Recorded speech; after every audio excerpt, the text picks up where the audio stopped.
Bueno, pois estamos hoxe aquí en San Cibrao das Viñas, vendo como avanzan os traballos de desbroce na faixa secundaria, e esta é unha actuación que se enmarca dentro do convenio de faixas secundarias que temos conxuntamente entre a Consellería de Medio Rural, SEAGA e os concellos, pois para manter limpas esas zonas, como dicimos sempre, alrededor dos núcleos, esas faixas de protección que é imprescindible que os propietarios manteñan limpas para previr no caso de chegar un incendio. Esta é unha actuación de emerxencia que se está a realizar aquí en San Cibrao das Viñas e vamos a proceder ao desbroce de alrededor de 25 hectáreas, por un lado as que lle corresponden ao Concello e por outra banda tamén pois deses propietarios que estando en parroquias priorizadas pois contrataran con SEAGA, coa empresa pública, pois a limpeza das súas parcelas, non? É un convenio que, como xa temos avanzado, pois este ano duplica o seu orzamento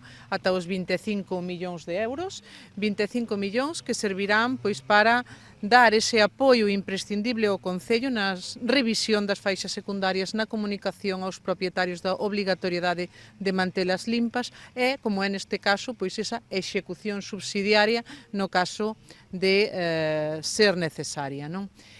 Por outra banda, tamén esta labor de prevención se enmarca dentro do orzamento da Dirección Xeral de Defensa do Monte, que este ano sobe dos 75 millóns, 75,38 millóns de euros adicados á prevención, un orzamento pois que agardamos que sirva, como dicíamos, pois para facerlles pois a vida un pouco máis doada aos alcaldes e alcaldesas que pois ante esta situación pois teñen que dar cumplimento, non? De ter pois esas faixas protexidas e ao mesmo tempo pois os núcleos rurais.